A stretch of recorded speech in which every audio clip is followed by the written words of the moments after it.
नमस्कार, उत्तराखंड समाचार में आपका स्वागत है। मैं प्रियम शंकर झा। सबसे पहले मुख्य समाचार। प्रधानमंत्री नरेंद्र मोदी ने की रुद्रपुर में जनसभा। कहा, पिछले 10 वर्षों में उत्तराखंड में तेजी से विकास हुआ। बिजली बिल शून्य करने का किया वादा।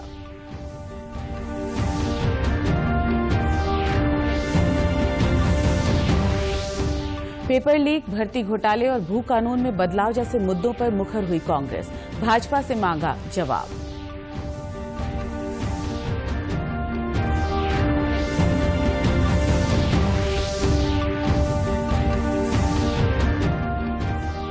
लोकसभा चुनाव को लेकर सभी जिलों की सीमाओं पर कड़ी चौकसी। चंपावत में सीमावर्ती क्षेत्रों पर चलाया जा रहा तलाशी अभियान। चमोली में बनाए गए 7 अंतरजनपदीय बैरियर।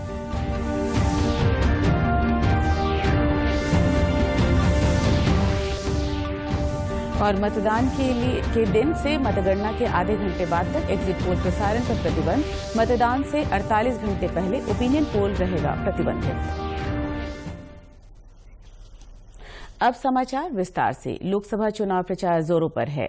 आज प्रधानमंत्री नरेंद्र मोदी ने रुद्रपुर में जनसभा को संबोधित किया। इस अवसर पर मुख्यमंत्री पुष्कर सिंह धामी, नैनीताल सीट से सांसद और प्रत्याशी अजय भट्ट, अल्मोड़ा सीट से सांसद और प्रत्याशी अजय टम्टा, राज्यसभा सांसद महेंद्र भट्ट समेत प्रदेश के वरिष्ठ भाजपा नेता रैली में मौजूद रहे।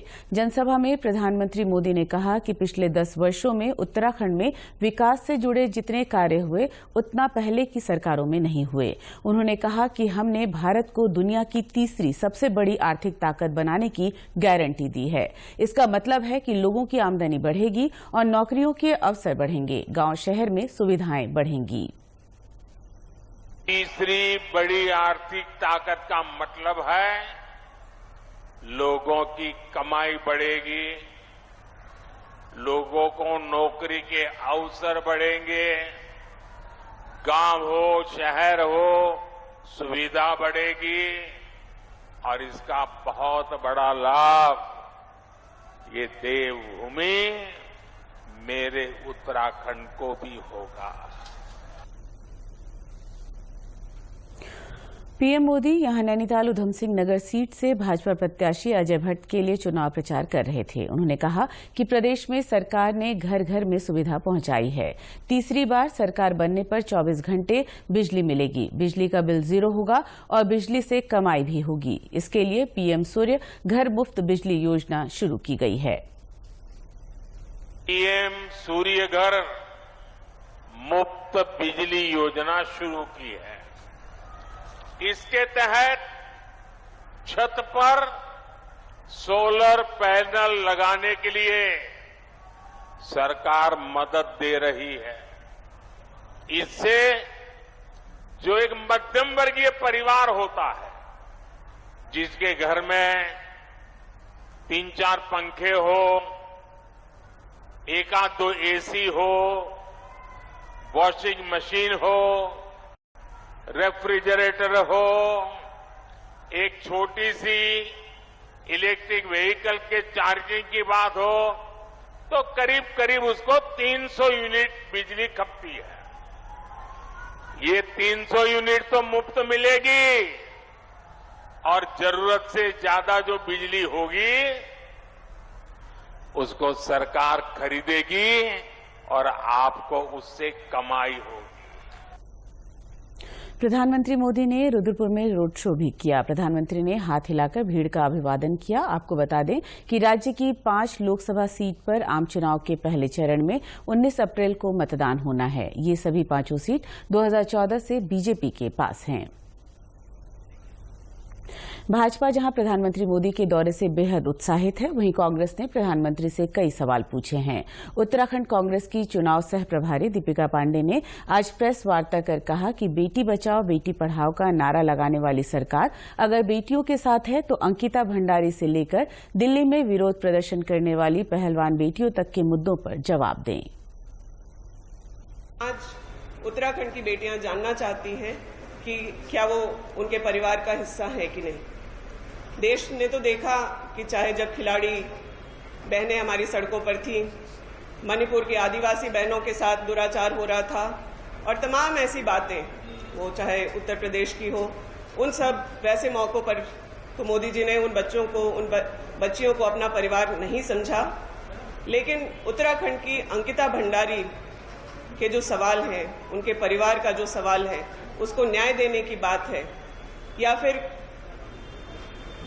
जो सड़कों पर लगातार जो बहनें, उत्तराखंड की बहनें, जो पहाड़ी इलाकों की बहनें हो, मैदानी इलाकों की बहनें हैं, जो प्रदर्शन कर रही हैं, आखिर उन सवालों का जवाब आज मोदी जी देंगे कि नहीं। अंकिता भंडारी के मामले में वो वीआईपी कौन है, क्या वो मोदी जी के परिवार का हिस्सा है, इस सवाल का जवाब हम लोग जरूर सुनना चाहेंगे। दीपिका पांडे ने केदारनाथ मंदिर से सोने की चोरी से लेकर पेपर लीक, भर्ती घोटाले, सिर्फ 4 साल के लिए अग्निवीर भर्ती, जोशीमठ भू धसाव पीड़ितों के पुनर्वास, भू कानून में बदलाव समेत कई मुद्दे उठाए। नए नए ऊंचाइयों को छूने का काम उत्तराखंड में हो रहा है, वो चाहे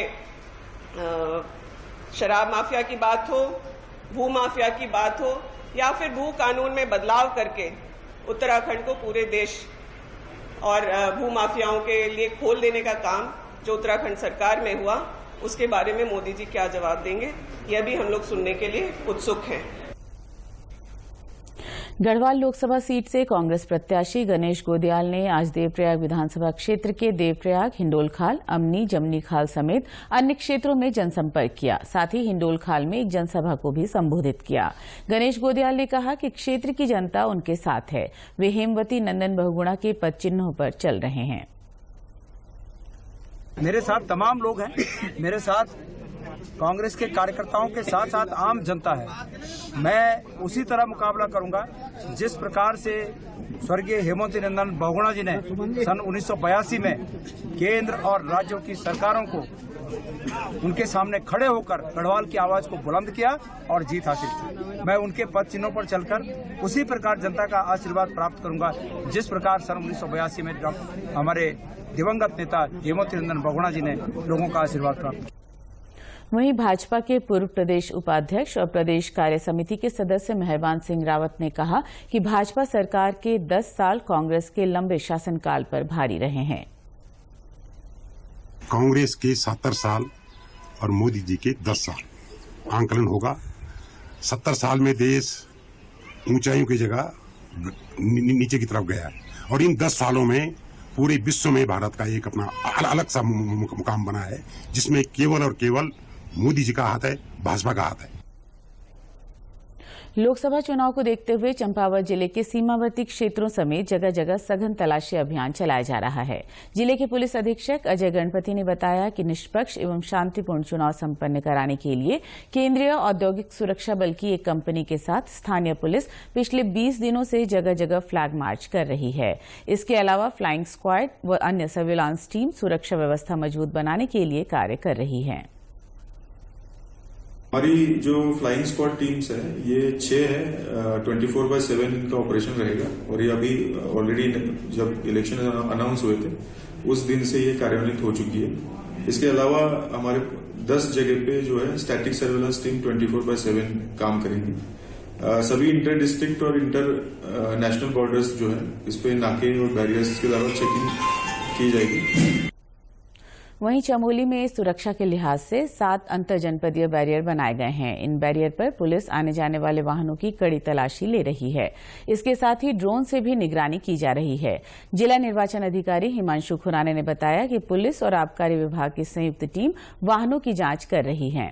अंतर जनपदीय बैरियर का मुख्य उद्देश्य चुनाव संबंधी प्रतिबंधित चुनाव सामग्रियों, अवैध शराब, अवैध शस्त्रों और नकदी के परिवहन पर अंकुश लगाना है। हमने 7 जो हमारे ऐसे अंतर जनपदीय हमारे बॉर्डर हैं जहां पर हमने बैरियर स्थापित किए हैं, इसमें हमारी टीम्स भी तैनात हैं। इसके साथ साथ निर्वाचन आयोग के निर्देशानुसार जिस दिन हमारा नोटिफिकेशन का डेट है जो 20 मार्च से हमारे स्टैटिक सर्वेलेंस टीम भी जनपद में जगह जगह पर स्थापित हैं, जो लगातार जिसमें पुलिस और एक मजिस्ट्रेट की संयुक्त टीम के द्वारा लगातार उसमें चेकिंग की कार्रवाई की जा रही है और इसमें लगातार हमारे द्वारा जो अवैध लिकर है या नारकोटिक्स है उसके भी सीजर उसमें किए जा रहे हैं। आगे भी यही निर्देश दिए गए हैं कि इस पर जो कार्रवाई है वो सख्त रहे ताकि किसी भी तरह का निर्वाचन प्रक्रिया में इन ऐसे मादक पदार्थों का उपयोग करके किसी को भी प्रलोभन न किया जाए। देहरादून में भी सीमावर्ती चेकपोस्ट पर सघन तलाशी अभियान चलाया जा रहा है। साथ ही आपराधिक प्रवृत्ति के लोगों के हथियार जब्त कर उन पर कड़ी निगरानी रखी जा रही है। संवेदनशील आबादी जो है एरियाज हैं, वहां पे लगातार फ्लैग मार्च किया जा रहा है, लगातार पब्लिक के साथ मीटिंग की जा रही है और साथ ही साथ वहां पे जो ट्रैवल मेकर्स हैं या जो चुनाव में व्यवधान कर सकते हैं, शांति भंग कर सकते हैं, तो उनके विरुद्ध जो है प्रिवेंटिव एक्शन जैसे कि 107 हो गई, 151 हो गई, 110 जी है, गुंडा एक्ट है, गैंगस्टर एक्ट है, उसके विरुद्ध भी प्रभावी कार्रवाई की जा रही है। साथ ही साथ जो भी हमारे अंतर राज्य बैरियर है या अंतर जनपदीय बैरियर है, वहां हमारी FST हो गई, SST हो गई और जनपद की पुलिस के द्वारा लगातार जो है चेकिंग अभियान चलाया जा रहा है, जिसके तहत काफी मात्रा में हमारे द्वारा जो है आतिथ्य तक अवैध कैश हो गया, अवैध शराब की बरामदगी हो गई, अवैध शस्त्रों की बरामदगी हो गई, वो काफी मात्रा में हमारे द्वारा की गई है। यहाँ रुकेंगे एक छोटे से ब्रेक के लिए, आप बने रहिए हमारे साथ। जल्दी करो यार प्लीज, जल्दी। दूसरा कोई मैच है क्या? ऐसा ही कुछ है यार, बैंक जाना है दादाजी को लेके। हाँ यार, उम्र होने पर कभी कभी मदद तो लगती है, पर बैंकिंग में नहीं। वैसे भी RBI कहता है सीनियर सिटीजन सबसे पहले। अगर आप 70 साल से ऊपर हैं और आप बैंक नहीं जा सकते तो बैंक आएगा आपके पास जरूरी सेवाएं लेकर, वो भी वाजिब दरों पर। सीनियर सबसे पहले। RBI कहता है जानकार बनिए, सतर्क रहिए।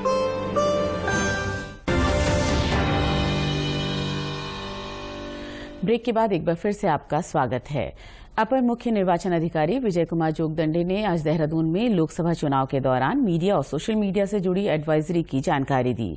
उन्होंने पेड न्यूज से बचने की सलाह दी और कहा कि मतदान से 48 घंटे पहले सूचनाएं प्रसारित करने पर विशेष सतर्कता बरतें ताकि चुनाव आचार संहिता का उल्लंघन न हो। उन्होंने बताया कि मतदान से 48 घंटे पहले ओपिनियन पोल भी प्रतिबंधित होगा।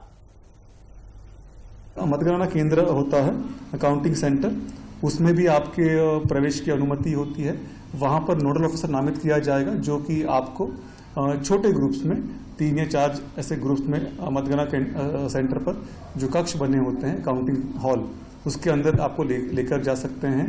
उसके दौरान भी आपको इस बात का ध्यान रखना होता है कि वहां पर कोई भी ऐसा रिकॉर्डिंग जिसमें EVM उसमें दिया गया वोट अथवा जो उसका डिस्क्लोज करने की आपको उसकी अनुमति नहीं होती है, तो उसका ध्यान रखना होता है।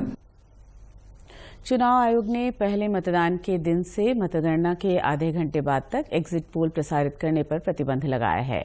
अपर मुख्य निर्वाचन अधिकारी ने इसकी जानकारी दी। एग्जिट पोल के बारे में भी कमीशन बहुत सख्त उसके निर्देश उनके द्वारा दिए गए हैं।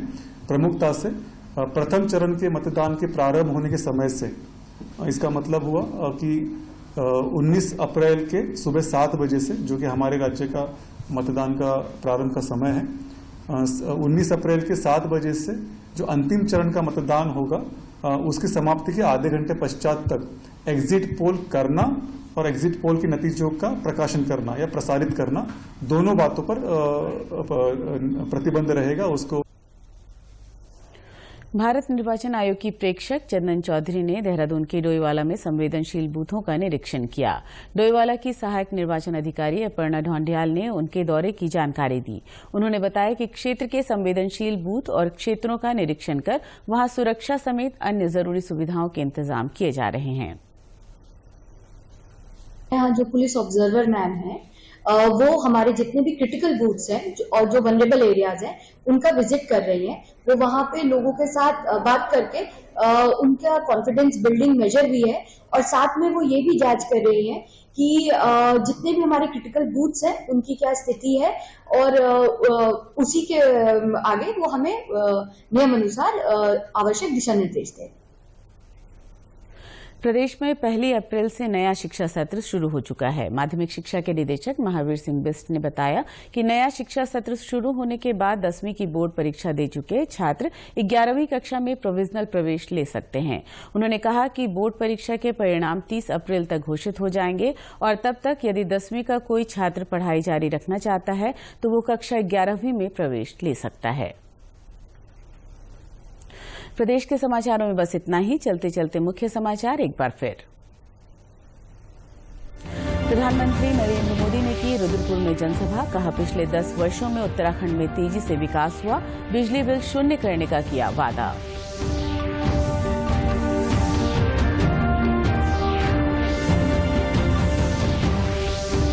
पेपर लीक, भर्ती घोटाले और भू कानून में बदलाव जैसे मुद्दों पर मुखर हुई कांग्रेस, भाजपा से मांगा जवाब।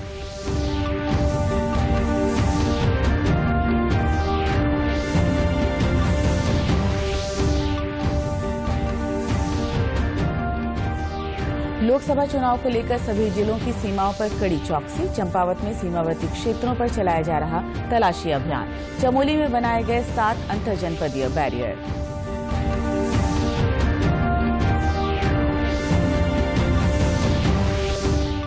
और मतदान के दिन से मतगणना के आधे घंटे बाद तक एग्जिट पोल प्रसारण पर प्रतिबंध, मतदान से 48 घंटे पहले ओपिनियन पोल रहेगा प्रतिबंधित।